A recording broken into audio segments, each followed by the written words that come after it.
अब हम देखते हैं जो कॉन्स्टिट्यूएंट्स हैं, जो घटक हैं स्टेट के, कि राज्य किन किन चीजों से मिलके बना है, उसकी बात करते हैं। Do not offer systemise list of constituent of state. अब बुद्धिज्म या बुद्धा जब उस समय बात कर रहे हैं तो उस सवालों के जवाब बहुत क्लियरली नहीं देते कि बहुत सिस्टमेटिक तरीके से, लेकिन बेसिक जो कॉन्स्टिट्यूएंट है, जो घटक हैं कि किन चीजों से राज्य बनके बनता है, उसको वो एक्सप्लेन करने की कोशिश करते हैं। द किंग, जो राजा है, कि राजा की इंपॉर्टेंस को ये भी मान रहे हैं। द टेरिटरी, रथा। अब यहां पे रथ का मतलब टेरिटरी है, क्षेत्र के सेंस में है, ना कि रथ पहिए वाला।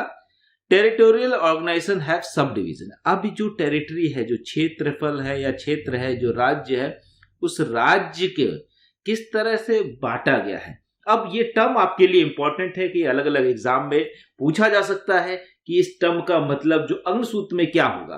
तो आपको बेसिक या तो पाली लैंग्वेज की जानकारी हो या आपको बेसिक उसके मतलब मालूम हो, तो ही आप उसको सही आंसर कर पाएंगे। तो ये जानना बहुत जरूरी है कि इसको किस चीज को क्या कहते हैं। गमा, विलेज, विलेज को गम या ग्राम से हम ले सकते हैं कि देखिए ग्राम गमा, पाली लैंग्वेज में ग्राम गमा हो गया और विलेज इसका मतलब है या गांव है इसका मतलब। मार्केट, टाउन्स, निगमा, निगम। अभी भी आज देख सकते हैं अलग अलग जगह के नगर निगम या बड़े शहरों में जहां पे टाउन्स होते हैं, मार्केट होता है, वहां पे ही निगम होता है, नगर निगम। गांव में ये निगम नहीं होता, तो कहीं ना कहीं हो सकता है वो पाली लैंग्वेज के निगम से आया हो।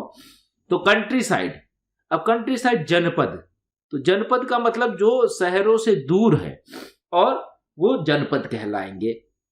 सिटी, नगर कहलाएगा। नगर अभी भी हम बोलते हैं, नगर सिटी में बांट रहे हैं कि ये जो क्षेत्र है इस तरह से नगर हो सकता है, निगम हो सकता है, जनपद हो सकता है और ग्राम, ये सारे मिलके एक क्षेत्र बनाते हैं जिसको वो क्या कह रहे हैं, रथा। द फ्रंटियर, पचनता, एग्जिस्ट ओनली समटाइम्स, कि फ्रंटियर जो है जो बिल्कुल दूसरे के बॉर्डर पे लगे हो, दूसरे राज्य के बॉर्डर पे लगे हो, कभी भी वो इधर जा सकते हैं, या उस एरिया को फ्रंटियर कहते हैं, तो इसको पकनता कह रहे हैं। इसके बाद अगर हम देखें तो क्या कह रहे हैं, मिनिस्टर्स एंड ब्यूरोक्रेसी, ये जरूरी है। थर्ड पॉइंट है मिनिस्टर्स एंड ब्यूरोक्रेसी, अमाक एंड परिसज्जा। अमाक, इसी तरह से अगर हम देखें कौटिल्य के समय में इसको अमात्य कह रहे हैं। अमात्य का मतलब मिनिस्टर हो गया। अब परिसज्जा या इसको ब्यूरोक्रेट या नौकरशाही जो कह रहे हैं वो इनके में बदल गया है। और देख तो ये नगर जो ब्यूरोक्रेसी है वो उसका नाम देते हैं परिसज्जा, अमाक या अमात्य कौटिल्य के उसमें, और अमाक जो है बुद्धा के आइडिया में, कि इसकी भी जरूरत होती है किसी भी राज्य को चलाने के लिए। द आर्म फोर्स, ये तो ऑब्वियसली सबसे इंपॉर्टेंट चीज है, इसको बलम कह रहे हैं। बलम, इसका मतलब recommended delicate balance of the force to deal with the dangers from the outside its frontiers and from within through the rebellion and banditry. कि आर्म फोर्स का काम क्या, एक बैलेंस बनाना इस तरह से कि जो खतरा बाहर से है उसको भी रोक सकें, एज वेल एज साथ ही साथ देश के अंदर या राज्य के अंदर जो विरोध हो रहा है, रिबेलियन हो रहा है, या जो डाकू या इस तरह की चीजें बन रहा है उसको भी रोक पाए, इस तरह की जरूरत होती है राज्य के लिए। इसके बाद फिफ्थ है द ट्रेजरी, कोसा कोत्थगना, जिसको कौटिल्य फिर कोस कहते हैं, ये कोसा कुत्थगरा कह रहे हैं। कोत्थगरा का इसका मतलब है ट्रेजरी, जहां पे खजाना रखा जाए, जहां पे हीरे जवाहरात या इस तरह की चीजें रखा जाए, टैक्स कलेक्शन के बाद जो धन संपदा आई है उसको रखा जाए। अलाइज, यह भी अगर हम देखें तो अलाइज जो है युद्ध कह सकते हैं, मित्र या जो आपके सहयोगी हैं उनको कह सकते हैं, उसको दे रहे हैं अनयुतक खत्तिय एंड खुदराजनो, खुदराजनो बोल रहे हैं और अनयुतक खत्तिय बोल रहे हैं अलाइज को। इसका मतलब क्या है कि जो आपके मित्र हैं, जो जरूरत के समय आपको हेल्प करेंगे, इसका मतलब व्यक्तिगत रूप से नहीं, राज्य की बात यहाँ पे हो रही है। द पीपल, मनुष्य, मनुष्य आज भी बोलते हैं, मनुष्य जरूरत है टू हैव 4 डिफरेंट असेंबलीज। अब ये कह रहे हैं कि लोग होने चाहिए, और वो लोग किस तरह से बटे हुए हैं उनको भी वो एग्जैक्टली बता दे रहे हैं कि परिषद जो होता है वो असेंबली आज के समय भी यूज होता है, लेकिन पाली में परिषद है। 1 ईच फॉर कि सबके लिए एक होना चाहिए परिषद। क्या है?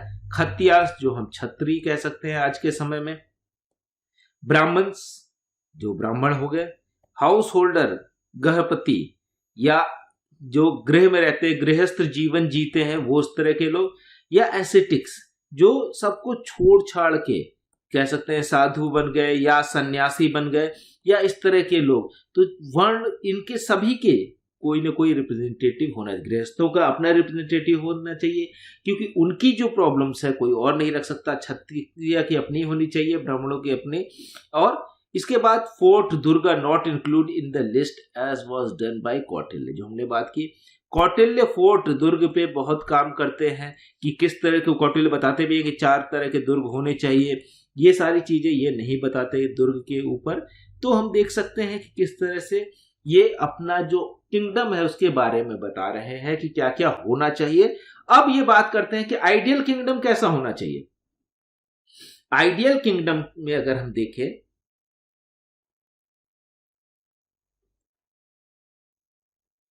तो आइडियल किंगडम जो आदर्श राज्य है, ऑब्वियसली आदर्श राज्य तो आदर्श ही होता है, इसमें सारी चीजें आदर्श होनी चाहिए।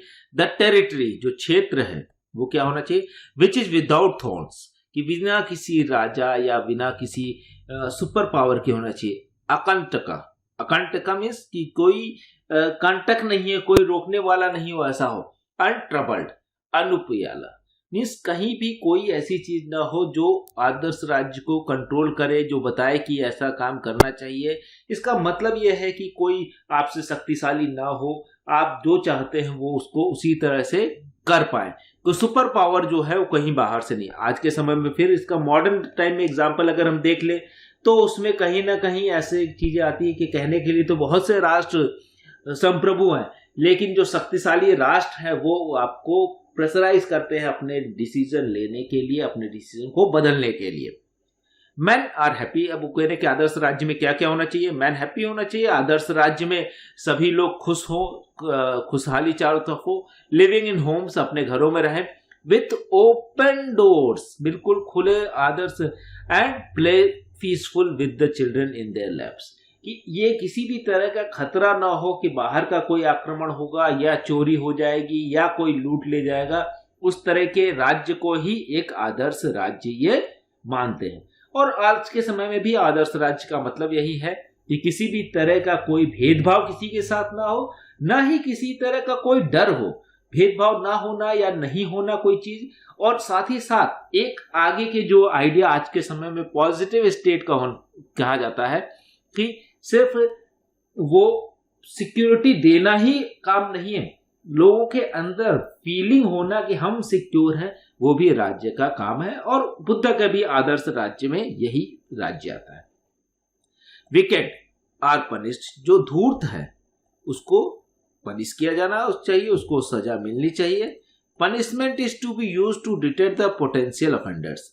अब ये कहते हैं कि जो पनिश है, जो सजा है, जो उसको ऐसा ना हो कि लोगों को सिर्फ पनिश करने के लिए हो, उसका मतलब है कि उसको रोकने के लिए, डिटर करने के लिए। जो बाद में अगर हम देखें तो बेंथम के आइडिया में भी आता है कि लोगों को सुधारने के लिए पनिशमेंट जरूरी, ना कि सिर्फ इक्वलाइज करने के लिए। आपने कुछ गलती की, उसके बदले में आपको इक्वल पनिशमेंट मिल जाना, ये इससे ज्यादा जरूरी है कि उसको, व्यक्ति को उसकी रियलाइज कराना कि उसने गलत किया और उसको सुधारना ज्यादा जरूरी है। King to have absolute power to banish culprits. अब किंग को यहाँ पे इस तरह से जो लोग गलत कर रहे हैं उनको पनिश करने के लिए एब्सोल्यूट पावर की जरूरत है from his kingdom and also to execute the convicted criminals. अब जो क्रिमिनल्स हैं उनको एग्जीक्यूट करने के लिए, उनको सजा देने के लिए उसको क्या चाहिए? Absolute power. क्योंकि अगर कोई भी दूसरी पावर होगी तो उसका मिसयूज करके वो अपनी सजा को कम करा सकता है। जो क्रिमिनल है उसको सजा देना समाज के लिए या आदर्श राज्य के लिए भी जरूरी है। आज के समय में भी देखें तो आदर्श राज्य बनाने के लिए कि जहां पे जो व्यक्ति गलत कर रहा है या क्राइम कर रहा है उसको उसी के अनुसार उसको सजा दी जानी चाहिए। और उस सजा देने में आज के समय में अगर हम देखें जिस तरह से सुपर पावर्स कई बार अड़ंगा लगाती हैं या सुपर पावर्स इंटरफियर करती है कि दूसरे राज्य